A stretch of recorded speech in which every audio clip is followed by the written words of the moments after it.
Hello everyone, welcome you all to RotoMoulding Leadership Program. Saudi Krap, Namaskar.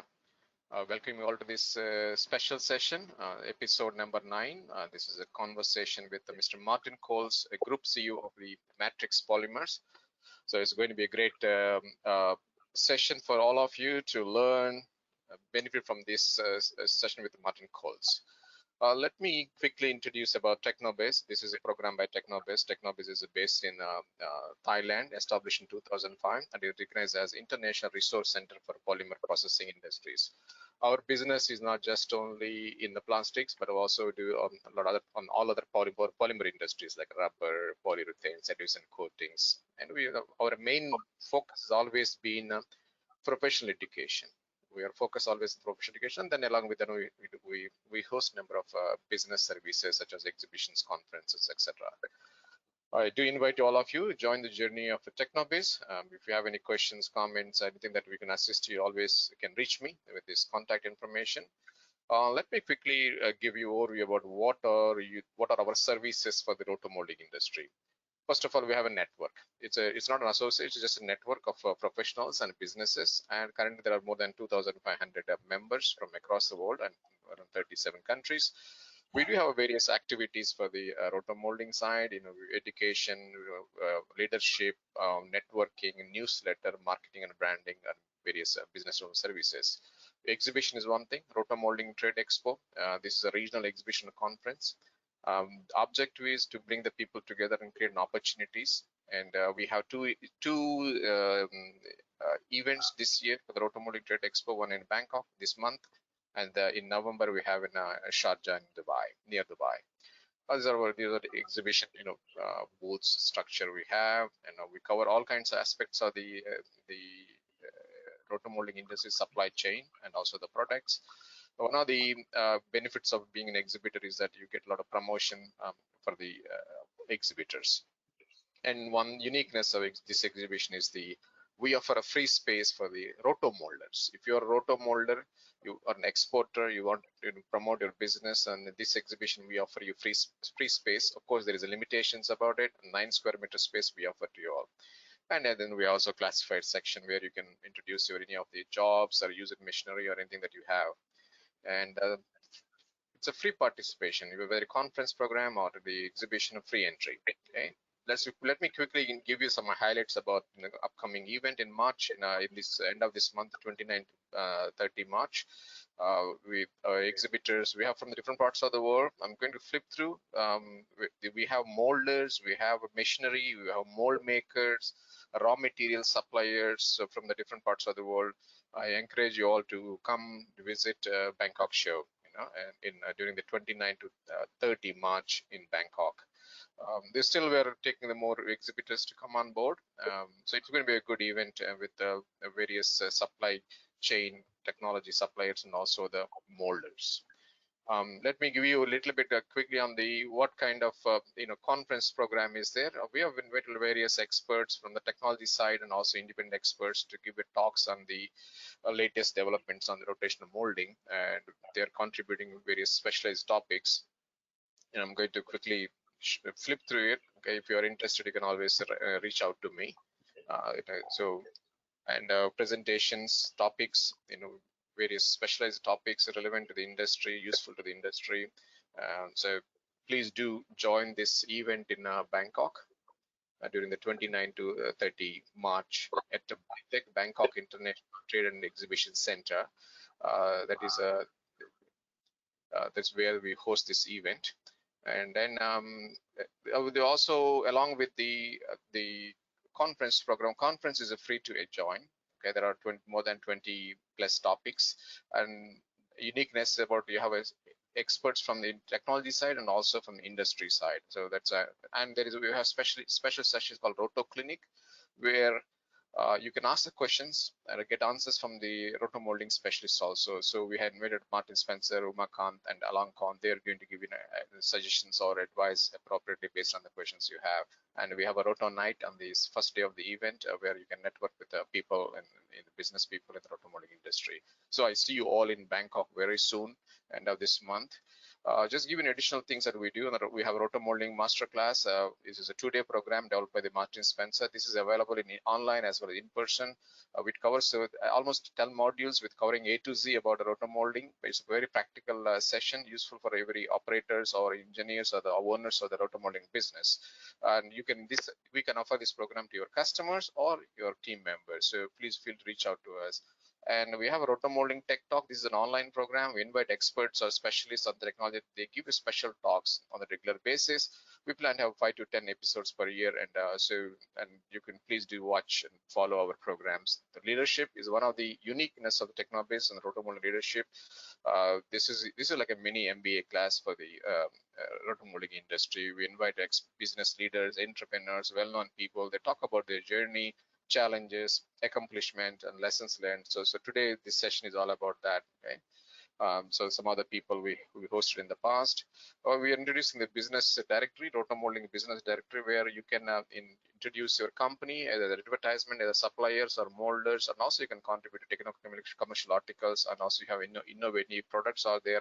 You can also publish in this this book, and we are releasing the first edition of the this exhibition in Bangkok, 29 to 30 March. So if you are interested to include your company, feel free to reach out to me. And a newsletter is on regular basis. We host a newsletter. So currently there are around 800 subscribers. We basically introduce various activities and developments in the rotomolding industry. Business Connect is a program, digital marketing program that we offer for the companies who are interested to promote their business through a Technobase platform. We promote their videos or company presentations or business interviews or advertisements or something like that, and there are various memberships out there. You can reach out to me for additional information on this. Okay, so that's the various activities that we host for the rotomolding industry. You may see a lot of activities. Some are online, some are in person, and some are the publications. But it's all about connecting the rotomolding industry on the regular basis. Inform you, educate you, giving an awareness on what's going on in the rotomolding industry. So that's about Technobase. You can always reach out to me. So welcome you all to this rotomolding leadership program today. And today our guest is Mr. Martin Coles. He's a group CEO of the Matrix Polymers. I'm going to invite our moderator for this program, Mr. Martin Spencer. Probably most of you know is also well-known and well-experienced rotomolding consultant with more than 35 years experience in the rotomolding industry. So, hi everybody, and welcome to our leadership session. In these discussions, we look at how our subjects have entered the industry, their problems, their successes, and their thoughts for the future. We hope this will give you an overall picture of the rotomolding industry for our participants, both those that are new to the sector, but also give insight and ideas to those that are already involved. Today we will be welcoming Martin Coles, who is Group CEO of Matrix Polymers, a specialist supplier of polymer materials to the rotomolding industry across much of the world.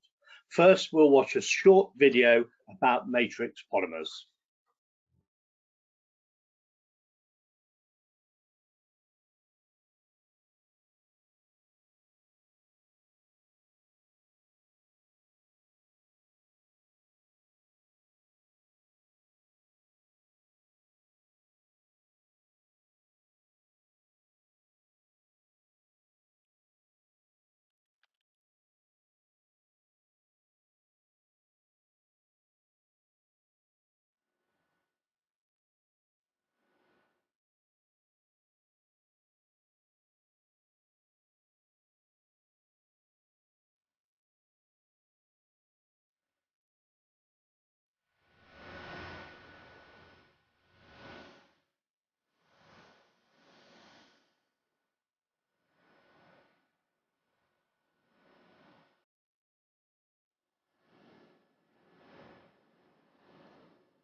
Okay, so now I would like to welcome Martin Coles to join us for this discussion. Hi, Martin. Good Hi, morning. Martin. Good morning to you. So let us get started. Tell us a little bit of how you first came into the rotomolding industry. Did you choose it specifically, or did it sort of choose you? I think you could say it chose me, Martin. I went to university in the early 80s. I went to London University, and soon after graduating, I managed to get a job for a big petrochemical company. I worked for a company called Enichem, which was an Italian state-owned petrochemical business making polyethylenes. So I got involved on the commercial side with selling polyethylenes and LLDPE, HDPE, and EVAs for film and injection. And then they built a new plant in Sicily, which was using the old DuPont Sclair technology, which I'm sure you recall back in the 80s. It was really the sort of first linear material used in rotational molding. So I became involved in rotational molding, working for them, and I was actually then seconded for part of my role to their what became their UK distributor at the time, which was Rotec Chemical in the UK. So I really became, very fully involved in rotomolding materials from around about 1987, which was over 35 years ago now. Yeah, it's a long time. Yeah, I remember you from those days coming to the company in Newcastle, Scanro, Yeah. to sell us polymer when we were trying to make some kayaks for the first time. Yeah, I remember a long it well. time ago. It's a long drive from. I live in London, so it's a long drive from London up to Newcastle. Yeah, I remember. So Yeah. tell us a little bit about how your career progressed from there, and how you started your involvement with Matrix. Yeah. So I as I said, I worked for Enichem, the petrochemical company. I was seconded to Rotec, and then Rotec actually offered me a role to move to them and take over really the running of the sales of the business. So I joined them in I guess it was it was the late 80s. So I worked for them for about 3.5 years, and I thought I did a pretty good job. We grew the business quite significantly. I think over 3 times the size it became in just over 3.5 years. And I to be honest, I got a bit frustrated, and I guess I wasn't getting the progression that I felt, and I wanted to be on the board, and I was too young. I was 27, so I was considered too young. So with that frustration, I set up Matrix with a guy I'd known for a number of years who was ex-Dow Chemical, a guy called Dr. Nick Henwood, who many people in the industry know. So that was January 1992, which was 31 years ago. We started up Matrix Polymers, owning 50% each. I think my mum lent me £5,000 to help, and we started up in Northampton because I live in London and Nick lives in Northampton, and so he's more of the technical, as you know, and sort of more administrative. I was more the commercial sales guy. So we actually set up in a spare bedroom at Nick's house in Northampton, which is why today, even though Nick's no longer been in the business for a long time, our head office is still actually in Northampton for historical reasons. So so we set up in his spare bedroom and built the business up from a startup with just the two of us. Okay, and so where has Matrix gone today? Tell us a little bit about that, and also, where you see Matrix going in the future. Sure. So we started off in the UK. We did a deal with BP Chemicals who at that time produced they produced one grade for RotoMoulding down in Livera near Marseille in southern France. And we spoke to them and got them to agree to allow us to sell their material in the UK. So we started to introduce that material. We use subcontractors to do compounding. There's a company down in Kent in South England, and we used a grinder up in the sort of northeast of England to do work for us. Yeah, and we just gradually grew and grew. In 1997, we opened our first factory. So we had a factory up in Liverpool, and that same year we did a deal with a company called Dex Plastomers, which was actually DSM, and we took over the distribution of all their materials, which was DSM's business effectively for RotoMoulding across the whole of Europe. So that was a big step forward in 1997.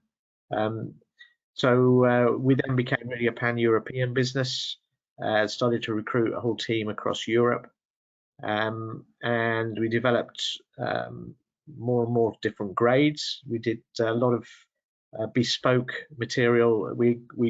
One of the things I think that's been quite different about our business is that we've always had a lot of technical knowledge, which started really, I guess, with Nick at the very start.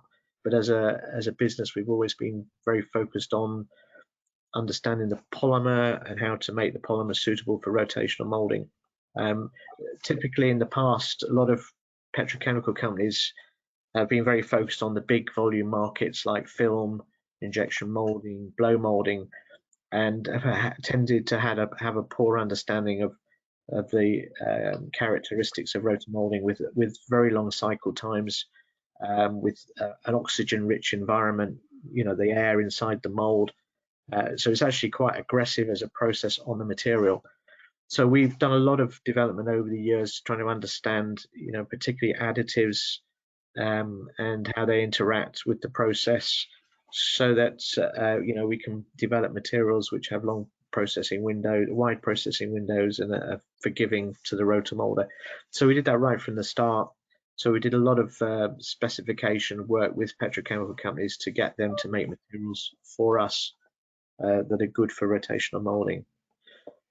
So we grew and developed the business. Sort of late 90s, we actually set up a plant in Minnesota, in the USA, and we ran that for sort of 18 months, 2 years. We were trying to get molders there to in the US to move towards compound, which has traditionally been a very sort of dry blend market. But we were unsuccessful. We found it really difficult, and we sold off the assets for the plant in 2000, I think that was. So that was a bit of a failure.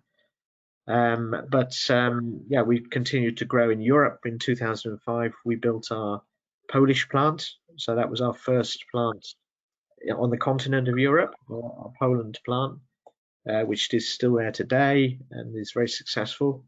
And in 2006, Nick then sold his shares. Actually, I found some investors who bought out his shareholding in the company, and then 2010 we acquired the Van Globe business in Australia and New Zealand. That became available, and we purchased that business into over 12 years ago. 2013, we then moved into Asia. We built up our own plant in Malaysia. 2013.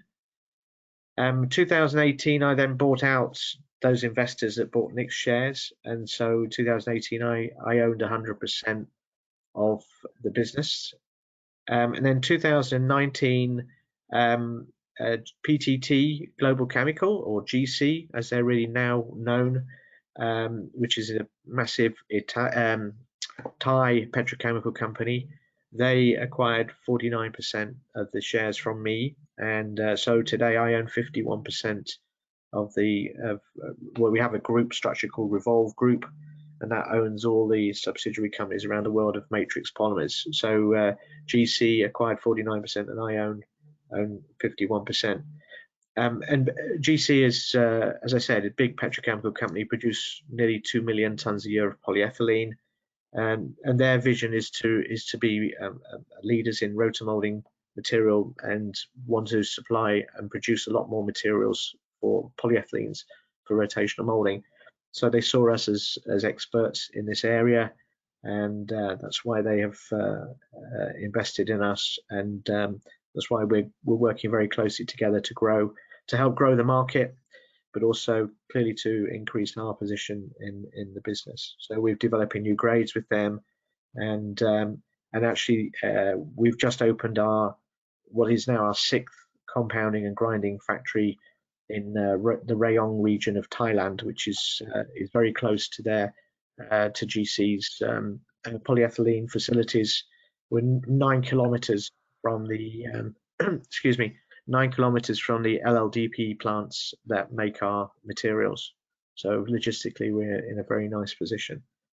So yes, our new plant is our future in the region of Southeast Asia in particular. But we're also supplying material into Australia, New Zealand, Africa, Middle East, and even into Europe from our facilities in Southeast Asia. We have plants now in Malaysia and Thailand. And so overall, we've got now about, we're pushing up towards 300 employees across the group. So that's quite some journey from being a startup in a spare bedroom. It is. It sounds a very successful journey, but I'm sure it wasn't all plain sailing. So tell us about some of the difficulties you encountered trying to set yourself up as a supplier to the rotomolding industry. Yeah, no, it's absolutely. You don't get anywhere without a whole lot of trouble and a whole lot of challenges. So yeah, we had our fair share over the years. Obviously, when you start from nothing, you're very short of cash. You very quickly learn the importance of cash flow, and so lots of challenges at the start.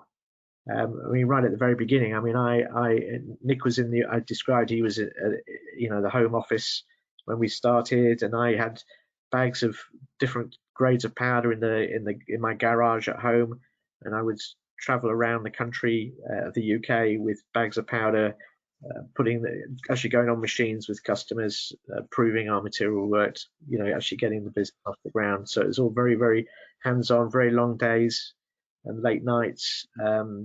So yeah, any business starting up, you've got to be very adaptable, and you get lots and lots of challenges. And yeah, we had different challenges at different times. I mentioned about the US operation, which was unsuccessful, but we learned a lot from those kind of experiences. And that's the thing, you have to make mistakes, and you have to be adventurous, and yeah, things can be really tough. I remember 2008, 2009, when there was the financial crisis. That was a really, really difficult time. We used credit insurance to secure payments from customers to insure the debts that customers owe us. The credit insurance companies, when things get difficult, they run for the hills. So they withdrew, cover from a big raft of customers. So just made trading very difficult. Big drops in business at that time. Really, really challenging time. And then clearly in recent times we've had the COVID uncertainties. Everybody in the world has been affected one way or the other. But that certainly, when that hit, that created a lot of challenges with having to close factories for periods of time, and it was just really the uncertainty of the COVID period. So yeah, there's always lots of challenges, but if it doesn't kill you, it makes you stronger, as they say. Absolutely. So now let's talk about a little bit about the industry in general. So what do you see as the strengths of rotational molding and also its weaknesses in the marketplace against other plastic processes? Sure. I mean, clearly the diversity of products that can be made by the process, I think, is a massive strength. I know in certain regions of the world, it tends to get dominated by certain applications like tanks. Water tanks are very big in many parts of the world, and people tend to get very focused on those big markets. But if you look at a market like Europe, as an example, I mean, there is just an amazing array of different products that are made by the process. I mean, literally thousands of different applications for rotational molding. So clearly the low-cost molds, the low-cost machinery relatively compared with, say, injection or blow molding, I think is a big draw and a big strength of the process. It's relatively low investment needed to start off, and clearly it's ideal for large and complex products. So it's that whole kind of ability to be able to think of a new product and design it and then actually make a product very relatively low cost. I think it is a major strength that the process has. And of course, things have improved a lot as well in the last few years. So, we've got much better standards, much better control of processing, much better materials, better molds, which is also really important. And I think those are the things that have helped the market diversify and grow. I think another strength is that typically rotomolders are SMEs, and the process is very flexible and adaptable, and I find that it's actually an enjoyable process. The people actually it's a strange thing to say, really. You enjoy a process, but I think you can use your imagination. You can sort of look at problems, try and solve those problems, and you can sort of make a difference. You can adapt things quite easily. Whereas other processes, it's really I don't think it's more limited in some ways. So I think Sorry. I mean, you like myself, you tend to get addicted to the process, really, and its possibilities, and get sucked in by it. Yeah. I think that's true. So you mentioned about strengths and weaknesses. Weaknesses, I would say that companies typically are quite small, generally in relative terms, and they don't always have the resources to invest and to diversify their range of products. So a lot of people are sort of firefighting and dealing with the day-to-day, and they don't necessarily have the resource to be able to go outside and look at what other things they could do. So there is a lot of copying, a lot of commoditized products that are made with the process. A lot of competition on price, and it can be cutthroat in many parts of the market. The other kind of weakness I perceive is also a continued lack of knowledge about the process. Again, this has improved over the years, and forums such as this, and different associations for rotational molding around the world have significantly helped improve the knowledge about the process. But there's still a lot of people, a lot of OEMs, a lot of designers, and even a lot of people in the greater plastics industry who haven't a clue about rotational molding, and that is a challenge, because what you find is when people really understand the process and see the opportunity, they wholeheartedly adopt it, and but if they don't know about it, they can't do that. So I see that as a weakness. Yeah, it's something I've been very aware of in my history in the industry, and we've spent a lot of time trying to educate people, designers and OEMs, about the process. But it's a continual process. It needs to happen all the time, and around the world as well. Yeah. So what big changes have you seen in the industry and in the business sectors it's involved in over the last few years? Well, surely the quality upgrade has been probably the biggest change that I've seen. I think one of the most important things has been the improvement in knowledge about processing, and also the quality of the molds. I think this has enabled people to make much more sophisticated products, much better aesthetically, much better performance. I think this whole push towards quality is a big step forward. So the process can really compete against injection molding and blow molding in many ways now that it couldn't do even sort of 10-15 years ago. I think that's probably the sort of big area, sort of the direction that I see the industry going. It's going to go more and more that way. Yeah, and the introduction of reasonably priced CNC aluminium tools has made a huge difference, I think. Yeah, I agree, 100%. Yeah. I mean, they've been adopted pretty much exclusively now in Europe and a lot in North America, but still the rest of the world needs to see the benefits and move that way as well, I think. Yeah, but there are a lot of CNC molds now, as you know, made in China, and even That's India true. is now really, I mean, it's really becoming at the forefront of this sort of technology. So there's some, really good molds being made, and the cost of them is significantly less than it was some years ago. So it's, yeah, I agree. It's in fact probably is the single biggest development I think that's benefited the industry is the CNC molds. Mm-hmm. So how do you see that local or global competition influences our industry, and do you see the industry becoming more globalized? I think it depends on what you're looking at. RotoMoulding tends to be quite regional. I mean, the actual molders and there aren't that many global players in the RotoMoulding world in terms of molders. Clearly, it's, yeah, as I said earlier, most companies are SMEs. They tend to be in their particular region, and there aren't many global groups. I mean, there isn't really anybody who's absolutely active on every single part of the world. So clearly, it's difficult to move products around that are particularly big and bulky because of the, you're shipping air. So people tend to supply products in their particular part of the world and don't necessarily export to all parts of the world. Having said that, I know some of our customers in the UK that ship all the way to the other end of the earth into New Zealand, and I also know some of our customers in New Zealand that ship products into the UK and the rest of Europe. So there are, there's trade everywhere.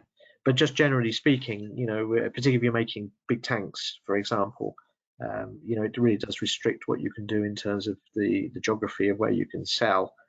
And you get areas like big countries like Australia, which is vast, where you get molders that really just service one particular part of Australia because of the logistics costs, the difficulties of moving around, and your shipping air.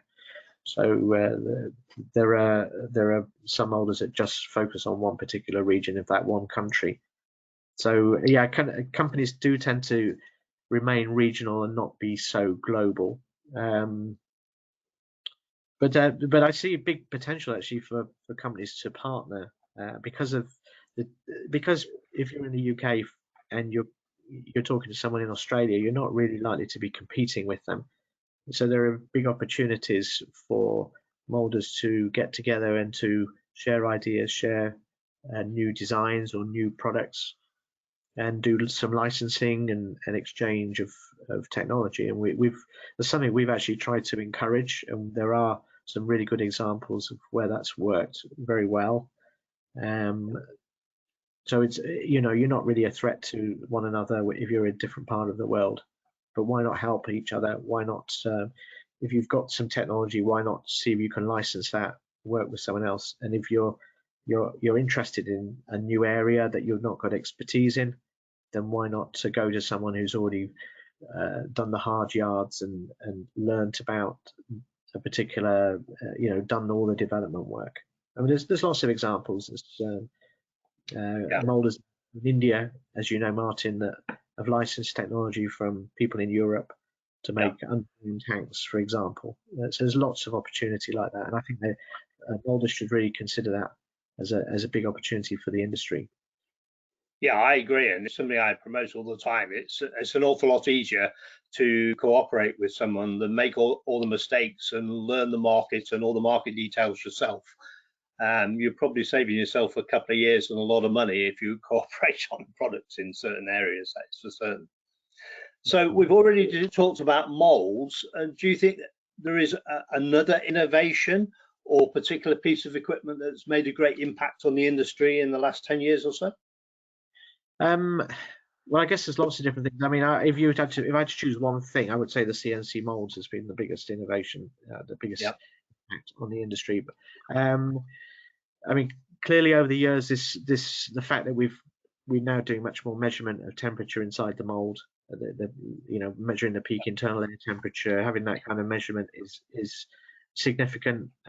Still isn't used as much as it should be, particularly when people are making a product for the first time. I think people should be using these devices, and there's loads of them available, lots of different producers and suppliers of them. But they're certainly a really useful tool. One of the big developments moving forward, I think, is this whole move towards electric molding using electricity rather than relying on gas. And I've written about this quite extensively. I've talked about it in RotoWorld magazine. I write an article for each edition, and also at various conferences, the ARM conference in Atlanta in last year and elsewhere. I've talked about this whole issue that our industry has with it being totally dependent on gas supply and gas to run our process, which is a relatively inefficient way of making rotomolded products, particularly from an energy consumption point of view. So I think in the future there's going to be a big move towards developing the kind of technology that Persico have led with the smart machine, and AMS in Belgium with their RotoMould, where they're actually molding using electrical elements in the mold, or around the mold, so that they don't have to put the mold in an oven. And I think that needs to be developed as a technology so that it can be used for much larger products and also at a lower cost. One of the drawbacks of this technology at the moment is it tends to be relatively small molds that are made, that are used, and the molds tend to be quite expensive. It could be twice the cost of a conventional mold or even more. So I think that's one of the things that's holding that kind of idea back. But I think going forward that needs to be developed and could revolutionize the process, I believe. Yeah, I think it's what is the expensive part really is it's very manual, adding the heating elements at the moment. So I think a lot more research needs to go into how they electrically heat the tools, so that the tools can come back down to a price more similar to traditional tools. But it's that manual element. The larger the tool, the more complex the tool, then the longer it takes manually to fit all the heating elements, and they also become unreliable and can get damaged. So there's still a way to go with that. But having said that, they are successfully being used throughout the world for some technical products and making big numbers of products on electrically heated molds now. So carrying on, your company has always been a great supporter of our industry, its events and its associations. Do you think ARMO and its affiliates and other associations around the world have played a part in the change in the industry in the last few years? Oh, totally. Undoubtedly, Martin. I mean, there's no question about that. Yeah, I think ARMO and, as you say, all the affiliates are crucial to the industry. They've helped spread knowledge, create contacts and networking between different molders in different regions, introduce suppliers to the industry, which again is all part of the ecosystem that makes the industry grow and makes the industry healthy. So 100%. And obviously you've contributed personally to that, and appreciate what you've done to the industry, Martin, for the industry. So no question. Yeah, good. Well, as you know, I'm a great believer in trying to spread that knowledge through those associations and through events like this with TechnoBiz and other people. So following on, from the huge disruption you had from COVID and the recent increases in polymer prices following the war in Ukraine, how do you think rotomolding will fare in the next 10 years or so? How do you see it going forwards? We've got a very positive outlook about the process. We see there's lots and lots of opportunity and lots of innovation going on, and we can see the possibility for many, many new applications to come about. There's big areas of development like the hydrogen and gas storage area. I mean, that could be a really significant new area for the process to develop. And there's a whole transition of the energy space, where there's lots of opportunity. There's also all the environmental stuff going on. It's going to become more and more important, applications related to different things related to the environment and people's consciousness to improve things. We've got all these, there's just lots and lots of different applications. It was just lend itself to products that are larger, and just lots of opportunity. I mean, one of the key things I keep talking about as well is also we have a lot of, as I said, I think there's thousands of applications, and a lot that people aren't really aware of. A lot of OEMs who make their own product in their factory, and people don't even really realize they're rotomolders. They're actually using rotomolding to make a particular widget and part for their particular product or process. There's loads and loads of products that people aren't really aware of that are rotomolded. So I think there's a massive amount of mileage for existing products to be transferred to other parts of the world and used in other regions. I mean, I don't want to keep banging on about Europe because it's not the panacea for everything, but there is, you see a lot of diversity of applications in Europe, and many products used. I think, why isn't this being done in Bangkok or in Sydney? Why aren't these kind of products made in other parts of the world? So I think there is big scope to not reinvent the wheel, to actually mold products and introduce new products to different parts, different regions. So I see massive potential for growth. Yeah, it's very frustrating sometimes to see in certain marketplaces where all the new rotomolders coming into the market are just making the same product and just copying in each other, when, as you say, there's thousands of products that they could be producing for their particular marketplace. Maybe not identical to those produced in Europe, but adaptation of those for their particular marketplace.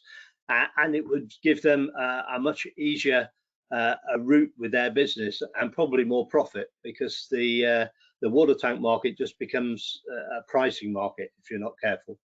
Yeah, I mean, maybe you and I are in a bit of a privileged position, Martin, because we spend a lot of time traveling around the world and seeing lots of rotomolders. So we kind of see a lot of these different applications, which maybe a molder in Jakarta, won't get that opportunity and won't realize what could actually be, what could be done. Yeah. But then again, that's another reason why molders should travel and should go to these different conferences and meet other molders and find out what's going on in other parts of the world. We've got the big conference coming up in Poznan in September, and I hope most of the people watching this will come. But again, that's a global event for the rotomolding industry. Great opportunity for molders to meet other molders and see what's going on in other parts of the world and get ideas and get inspiration, create contacts and relationships that can foster all sorts of new development. I think it's something that there should be a lot more of this kind of interaction between molders in different regions. I mean, one of the things we did in we had some customers over from Asia, from Southeast Asia, at the time of the K exhibition in what was that, November last year, and we took them to see some of our customers in some molders in Germany, and I know that they found it a very, very valuable experience to see what's going on in Europe and some of the development. And again, that's something we would encourage, and we can help. We do, it's something that's we would actively support. And if we have customers in one region, we're very happy to introduce them to molders from another. So I think that's just good for everybody. Yeah, I think it's important that you get that interaction, and as you say, the associations have done and are doing a good job at introducing all these new ideas in different marketplaces, and people need to join their local association and become involved in it, and their business will definitely benefit. Definitely. So Matrix now has plants in 6 different countries around the world supplying a large geographic area with material. Do you see material suppliers becoming more global with less of the smaller specialist powder suppliers in different countries? Or do you see just that as an evolution from one to the other? I think it depends on what you define when you talk about material suppliers. We tend to find that compounders generally quite relatively small companies, and they tend to be in their local region. So we don't really see any global suppliers, really global suppliers of like compounded powder. But that's maybe because they're smaller companies and they've got their local markets that they focus on. If you're talking about polymer producers, yeah, I mean polymer is more of a global business. Having said that, producers do tend to again focus around their region of production, but certainly there is this tendency now for things to become more global. I know there's been kind of upset a bit with the whole COVID thing and the scenario with the shipping. The sea freight has been a big problem, not just the sort of reliability issues, but also the shipping costs have actually made it quite uneconomic to ship polymer around the world in the way that we did before. So it has impacted, it's kind of made companies less global and more focused on their home region over the last 2 or 3 years. I mean, having said that, we're now seeing that sea freight has improved significantly the last few months, and sea freight costs have come down quite substantially. Not back to pre-COVID, but sort of certainly getting back down there. So I think there's going to be a kind of resumption of globalization. I know it's a sort of dirty word at the moment, and people are sort of talking about the death of globalization, but I don't believe that. And certainly we're starting to be able to, we can certainly ship material now. We're shipping much more material from Southeast Asia into other parts of the world that we couldn't really do to any extent last year because of the issues with sea freight. Do you think we will see sort of more of the large global polymer producers getting involved in the compounding side of rotomolding? I mean, like PTTGC have taken a stake in your company, and obviously, one of your competitors does both. I mean, they are a polymer producer, but they have compounding plants around the world producing for the rotomolding industry. Do you think we'll see more of that?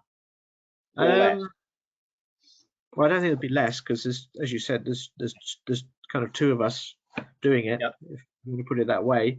But there aren't, to my knowledge, I'm not aware of anyone else in the world that does it. I think one of the things you have to realize is the sheer scale and dimension of these petrochemical companies. They are humongous. I mean, they're all multi-billion-dollar organizations, often tens of billion dollars organizations. So they're sort of, and the world of rotomolding is, with every respect to the rotomolding world, is tiny. I mean, we're talking in polyethylene terms, we're talking what the rotomolding industry is using. Well, my estimates are roughly 2 million tons a year, and the polyethylene production in the world now is what, 120, I don't know the exact number, 120, 130 million. So you're talking less than 2% of polyethylene usage is rotomolding. So inevitably, polyethylene producers, and these petrochemical companies are producing many different plastics. So polyethylene is, okay, it's the single biggest plastic in the world, but it's just one of many. But polyethylene producers globally are really focusing on film, which makes up roughly 70% of polyethylene usage, and then these other processes like pipe, extrusion, injection molding, blow molding. These other processes are much bigger than rotational molding, so there isn't the same kind of focus on rotational molding as we might expect or people might hope. So I don't really see this becoming a sort of major trend. I think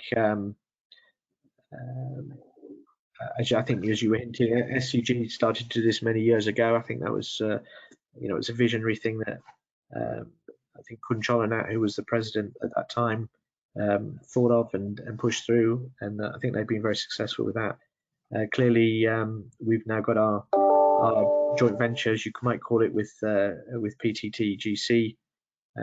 So we're sort of following that same kind of route, but I don't see it as a widespread. I don't see it as a widespread phenomenon globally. Okay, so you were telling us about your new compounding and grinding plant in Rayong, Thailand. Why do you see that as an important part of the future of Matrix? Yeah, I mean, we have a very strong and growing relationship with PTT GC, and yeah, we see big opportunity in Southeast Asia and the wider Asian market in particular for growth. So we're really keen to help encourage and bring new applications into the region. We believe that will make the process more sophisticated, and it will help it grow, and we can introduce more higher value and more sophisticated but higher performing materials to the market. So we're particularly keen to introduce compounded material, different specialities like flame retardants. We're also going to be producing, or we're just starting to produce, cross-linked polyethylene in the new plant in Thailand. So bringing these sort of higher performing materials actually help open up new applications, and that's something that we're trying to encourage and develop. One of the key things that PTT GC have is they have a lot of they do a lot of OEM work. They have a lot of strong relationships with big OEMs in the region, and they're helping to educate those people as to what rotational molding can do. So we're working on helping develop new applications, and also transfer of knowledge. So bringing a lot of expertise that's particularly been developed in Europe and bringing that into the region, particularly Southeast Asia.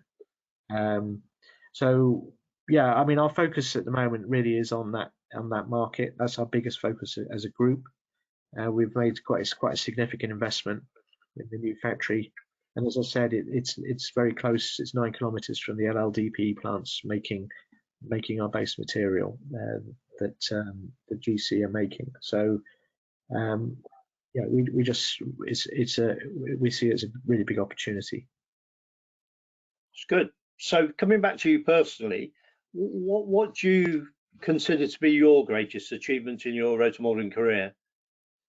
It's a hard one. I'm actually quite proud of bringing some of these issues to the industry. As I said to you earlier, I do write an article. I've done for about the last, I don't know, 2.5 years for RotoWorld magazine, and I think I'm kind of privileged in that I've been in the industry a long time and I've seen a lot of things.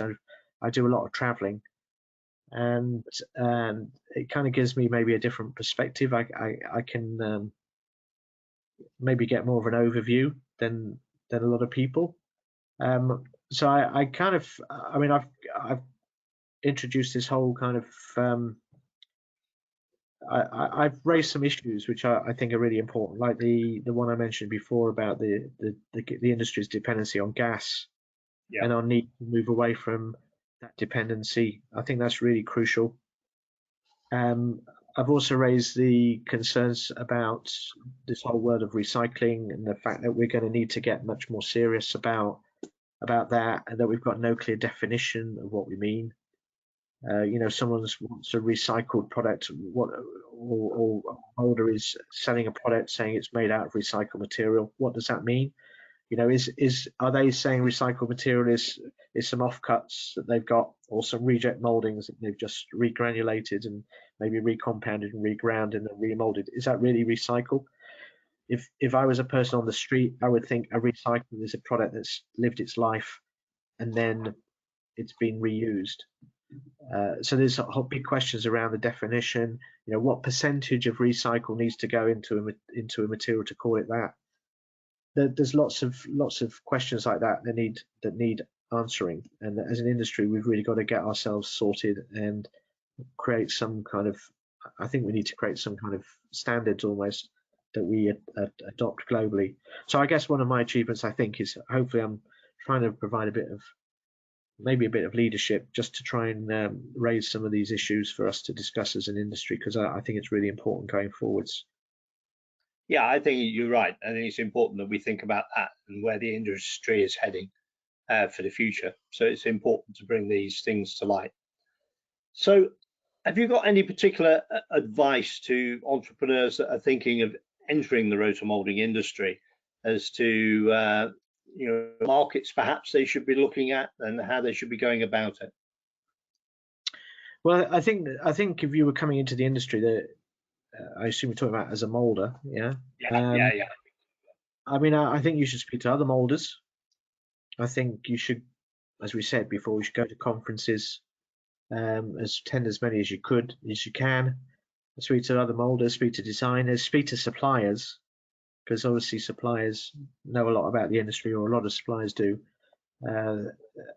So I would suggest not to get sucked into just copying other things that you see in front of you.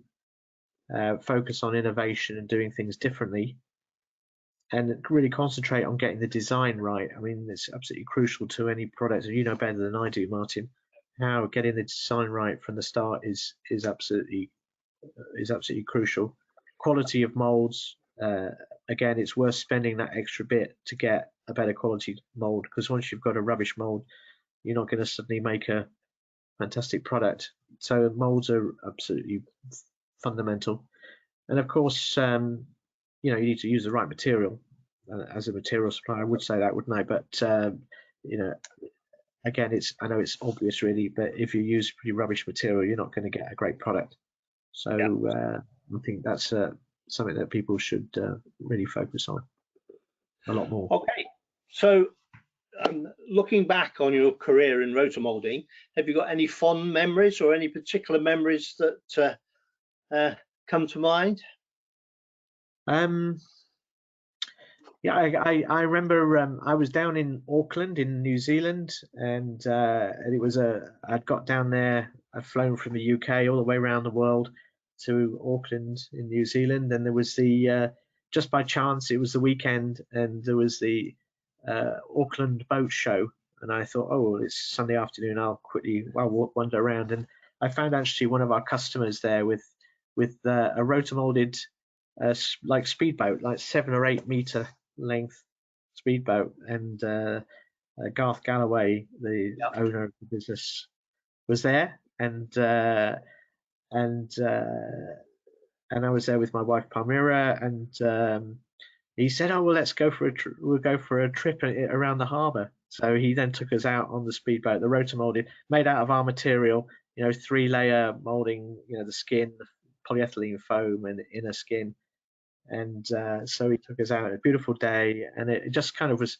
Well, it's great to think there's actually our material and our know-how that helped produce this fantastic boat. In all the parts in the boat were all rotomolded as well. The control things. Yep. So it was just, that was a really nice memory. Yeah, that's good. So we'll invite Piram back now, who I'm sure has got a couple of questions for you as well. Piram, would you like to join us? Sure. Wow, amazing journey, Martin. Really wonderful, and I really good to know that you started from the bedroom. Okay, so it really became a massive, business now across the world. I like to touch a few things, additional points of your journey. First of all, what are your hobbies, Martin? How do you relax yourself? Okay, I have a dog. Okay. I have a Staffordshire Bull Terrier that we got from a rescue centre when she was 4 months old. So, and so that she's great. So I love my dog. So we like to, when we have the opportunity, we like to go to We live in London, but we like to go to the southwest of England. They have these fantastic coast paths on long cliffs down in Devon and Cornwall. So when we have an opportunity, we like to go down there and go for nice walks along the cliffs with our dog. So she loves it, and it's good. It's nice, healthy exercise, and it's some spectacular scenery. So if anyone ever gets a chance to come to the UK, they should go down to Cornwall and to Devon, and it's a coastal path of 630 miles. So that's over 1,000 kilometers. So over the years, we've sort of gradually trying to do the whole of it, but it's just a fantastic experience. Okay, cool. That's nice. Martin, I'd like to touch a little bit on the markets. You are a global player, 6 plants across the world. Can you talk a little your personal or from your opinion on the Indian market? How do you see the Indian market? How's the growth, or what kind of things moving in India? Yeah, we see good growth in the India market, and we've seen some good diversification over the last few years. A lot of opportunity, particularly in what you might call it automotive, but it's obviously in trucks and buses and tractors, and those areas we're seeing good growth. I think we see lots of opportunity in infrastructure related areas. Surely underground storage tanks, wastewater tanks are an opportunity, but I don't think that's really taken off yet as much as we hoped or expected. But clearly it's a vast country with what's now becoming the largest population in the world. We're very committed to that market. We have been for a number of years, and we're very happy with how things are developing there. As I mentioned, we're now going to be producing our crosslink polyethylene in our Thai plant. So we're also going to be supplying that into India from Thailand. Up until now, we've had to ship it all the way from Poland, from our factory in Poland. So we've now got some additional advantages with shipping from much closer, with lower duties and much better logistics from Thailand. So we've got a very good sales manager there, Vijay Joshi, and he's done an excellent job for us. And we're looking to increase our investment in the region. I think the Thailand plant is strategically is a very good location to serve the Asian market. Yeah, absolutely. And as I said, we're right by the feedstock as well, so that's great. And how about the Africa market? That's I think not many will talk about it. We will talk about water tanks only. How do you see the African market growth in RotoMoulding? Yeah, I mean, it's like a lot of areas. Africa is quite different in different regions. It's the North Africa market is very different from the East Africa market, which is very different from the South Africa or Southern Africa market. So you've got quite different dynamics in each one. Clearly water tanks is by far the dominant application area in those regions, but we see quite different characteristics in different parts. We are seeing some good growth, but then some areas which are quite challenged at the moment. I think Southern Africa is having some concerns, some issues. In South Africa, particularly, you've got problems with power, a lot of outages with power, which is affecting a lot of molders, a lot of the industry, and there's a lot of I think there's a lot of concern down there in terms of how the economy is going to develop in the future. A lot of political issues. So yeah, we see that area as being perhaps more challenged than some of the other ones. What's your view, Param?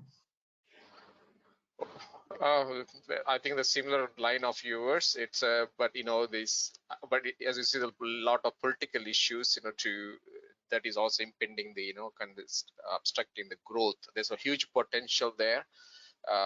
Basically, I'm planning to host an event sometime in the next year in Africa to bring the people together. And as you guys are talking about, the more you meet, then you can explore ideas, what else can be done other than the water tanks only. That is also one of the techno-based role, is that reach out to the countries where there is opportunity there, but at the same time you need to educate them. I think this rotomolding, you need to keep on meeting and get educated. So we are looking at hosting sometime in Nigeria or in those areas that maybe challenging to travel, but people are there. I know everybody needs the products, and so that's why I'm looking at a material point of view. How do you see the market? Yeah. Then how about China for you? Is it you're supplying in China? Yes, we do quite a bit of business in China. The last few months, China has been more challenging because of obviously they had the COVID, quite severe lockdowns, which affected demand quite a lot there. But again, we've got a very good manager looking after our business there with Lei Wang. Dr. Lei, many people know. He's got very good relationships in China, and yes, we do fairly substantial quantities of volume there. And there are some interesting applications. So it's not just it's quite a diverse market in reality. There's quite a lot of different things that are made in China, and some of it's now really, really good quality. As you know, the molds, we talked about the CNC molds. There's quite a few producers of very good quality CNC molds in China these days. Yeah, a lot of good products being produced there. Yeah, the quite delegation is coming to Bangkok in the end of this March from the China, particularly the mold makers and also the machine makers also from China exhibiting in our Bangkok show. How about the Middle East? How is the Middle East for you? Yeah, Middle East is okay. It's a very competitive market. As you know, there's some local producers in that region, and it's mostly dominated by water tanks and road barriers. It's kind of not as developed generally as some other areas of the world. It's not quite as diverse. That's my perception. Yeah. Okay.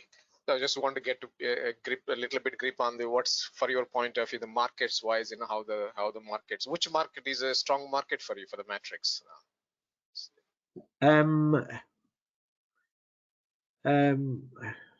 Well, I mean, we're our roots are European, so we're very strong in the UK and the European market. That's kind of where we started. We have a big slice of the Australian market and New Zealand, so we're probably just about the biggest supplier of material of compounded material, which is the main part of the market for Australia and New Zealand combined. Because we have plants in Brisbane in Australia and one in New Zealand, Palmerston North. So that's a very strong area for us. And as I said, we're growing quite significantly in Southeast Asia, with the plant in Malaysia and the new plant in Thailand. So that's really a big area of focus for us at the moment. So Southeast Asia is where we're putting most focus. So in our home country, well, Thailand. So I'm happy that you're here. Thanks. Martin, one thing I would like to touch is you have plants in different continents. People are different, cultures are different. So can you talk about working cultures? How do you manage as a group CEO? I think the mentalities are different, attitudes are different. The way looking at the problems are different. So how do as a group CEO, how do you look at this working cultures environment in different continents? Well, I guess you just have to you have to be aware of these things and be adaptable and be flexible. So yeah, there are different cultures, but then there are kind of key things that are universal. We need people within our organization who are humble and they're hungry and also they're smart. They need to be clever people. Yeah, those are the things. Those are the three key things that we're looking for when we're recruiting people. They have to be humble and hungry and smart. Those three things. So yeah, it doesn't matter where you are in the world. If you've got those characteristics, those are the things that we're looking for. So we try and recruit to those values, really, Yeah. for those characteristics. So, but yeah, you just have to be aware and be adaptable. There's different, different things in different parts of the world. We've got actually in April we've got our we actually have a big opening. We have a grand opening of our new factory in Thailand in June, 21st and 22nd of June. But we actually have a ceremony, which we're calling like a blessing ceremony, on the 24th of April in the new plant with the Buddhist monks coming, and they're going to bless the factory. And I believe that's kind of something that's really important to our people, our Thai employees, and to a Thai company. But that's something that, as a European, I'm unfamiliar with that kind of practice. We don't do anything like that in Europe. So again, we have to listen, and we're adaptable. And so I'm going to the event, and we've got some, other. It's really for the staff. It's mostly for the internal organisation, and we have colleagues from GC that will be also involved in that. But yes, I think we've got 9 monks coming, and then we have the ceremony on the 24th of April. So yeah, you just have to adapt to different cultures, which makes it all very much more interesting, really. Yes, yes. And I think it's also respectable to the local cultures and value them, and so that is one of the traditional practice in Thailand when you open the new offices, and it's very important as well. Yeah. Martin, I want one issue that touches automation. You've been travel all over the world. I've seen many presentations or many conferences. How do you see the developments in the implementation of automation in the rotomolding industry overall? Well, you see more and more of it. You see more and more trimming of parts being done with robots. And as we discussed earlier, you've got these things like the AMS, RotoMoulding, and also Persico have their smart machines, and they have. I'm sure people will have seen the videos of their automated system with several different units, or where they can actually produce different moldings at the same time without any people being around. Totally automated concept.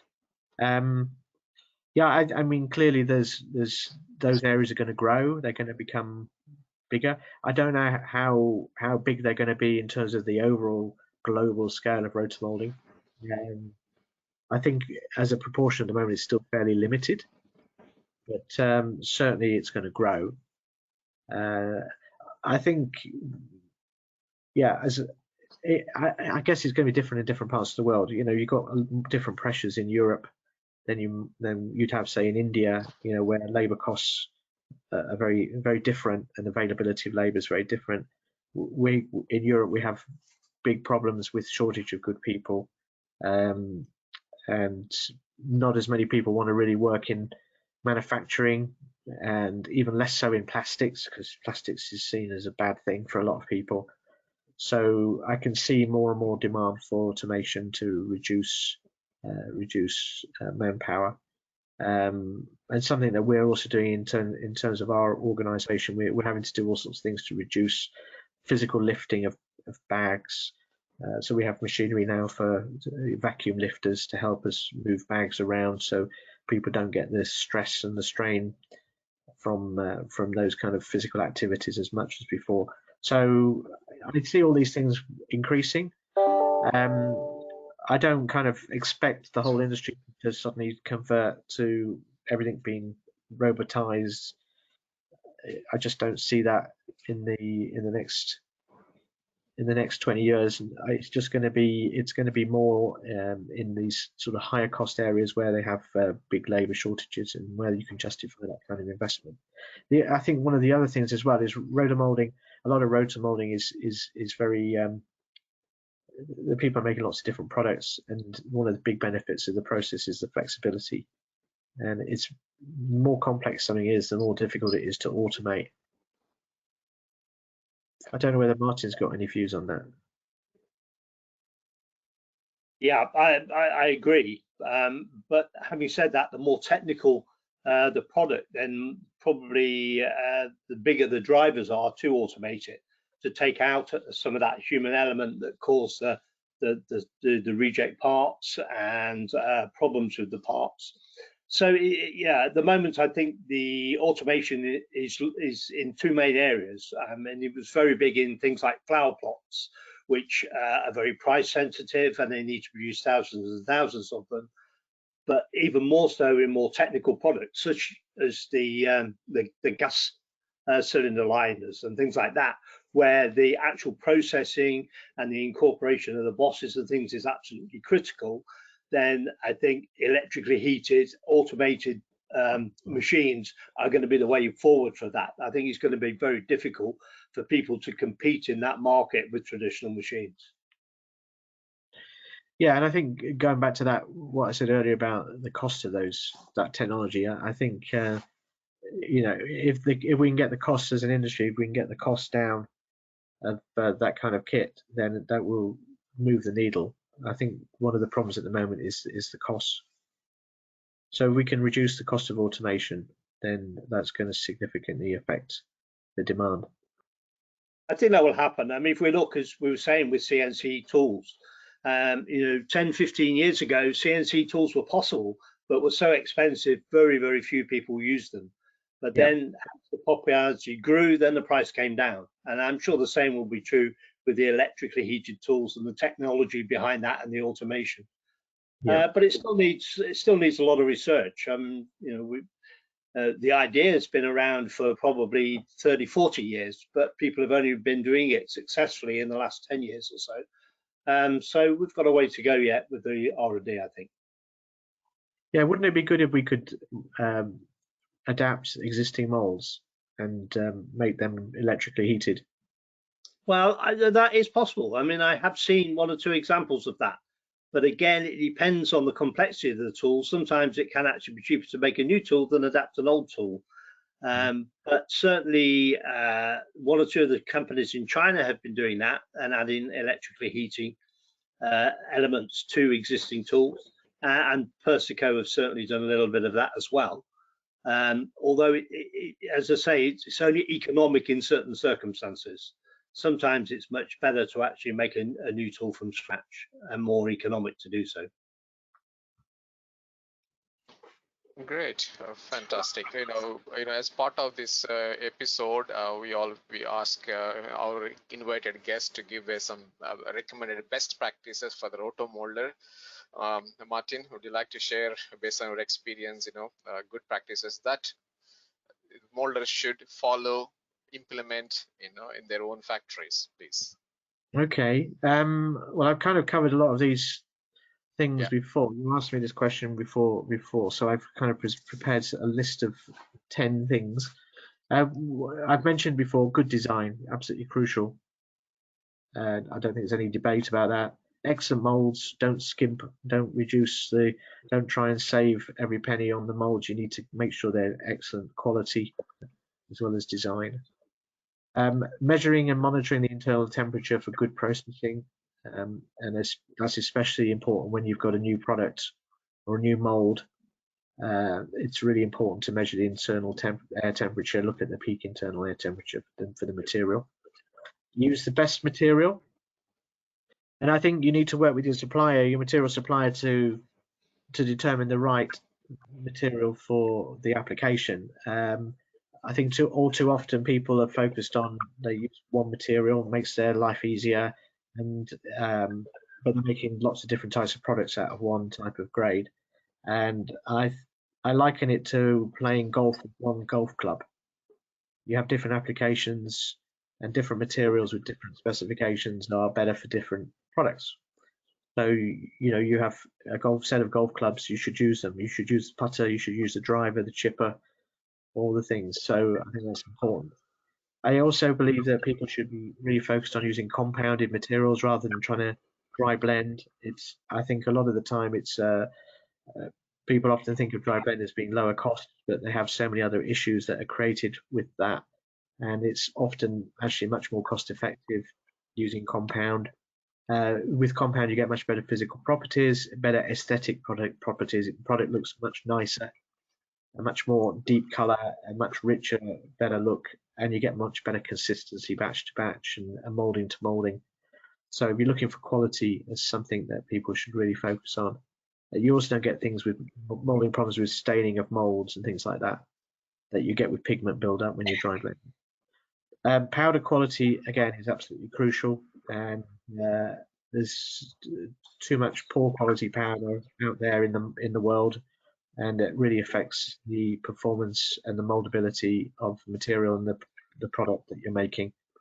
I'd really recommend you build up a network of other molders to support. So a lot of our customers, they know other customers, other molders around where they are, and they often help each other, and they support each other. If one's short of a particular material, they often borrow materials and give each other advice. And I think that's something that if you were new to the industry, I'd encourage you to do. I would also say you should respect your suppliers and use their knowledge and experience and contacts. Some very good suppliers in our industry who've been around for a long time, and you should use their experience and use their support. Again, attend conferences and webinars and get as much information as you can about the industry. And so finally, I would say don't copy, and you should focus on innovation and do your own thing. Oh, fantastic suggestions and practices that everybody should follow. Martin Spencer, now it's your turn. Thank you very much, Martin Coles, for having conversation with me. We talk more again. Yeah, thank you. Thank you, everyone. Thank you, Martin. So thank you very much, Martin, for a thought-provoking discussion that I hope we've had. I found it so hopefully our listeners will as well. We hope that all our participants have learned something today to take away from this session and to help them with their business. Have you got any last thoughts for our listeners before we leave? Well, the only thing I'd say is I'm very optimistic about the RotoMoulding industry. There's lots of opportunity for innovation. There's thousands of products that are existing products, and why aren't we making them everywhere in different parts of the world? I think people should be really try and get as much knowledge as they can and cooperate with molders. We're a global supplier and supply rotomolders all over the place. We'd like to help facilitate and get people connected with other people. So please contact us if you're interested in this, and we can help put you in touch with molders and maybe visit molders in other parts of the world. We've got an event in June, which is a grand opening of our new plant in Thailand. We're inviting lots and lots of molders to come. So if you'd like to come, please contact us. And we've got as well as a plant tour of our new compounding grinding plant, we also have a visit to one of the LLDP plants at PTT Global Chemicals, GC, in Thailand. So this 2-day event, 21st and 22nd of June. So again, there'll be molders there from all over the world. So again, it's another great networking opportunity. So please contact us if you're interested in coming to that event. Okay, so thank you, Martin, and thank you very much to all our listeners today.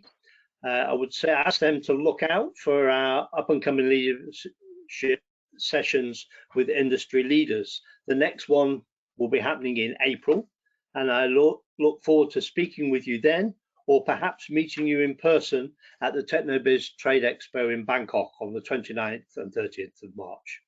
Thank you, Martin, and thank you very much for our listeners today.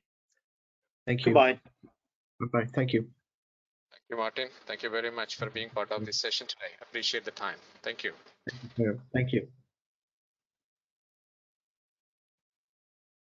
Okay, guys, that's the end of the session today. I really hope that you find it useful. And if you have any questions, any kind of suggestions, I welcome you all to reach out to me. And I invite you to be part of the journey of the TechnoBiz.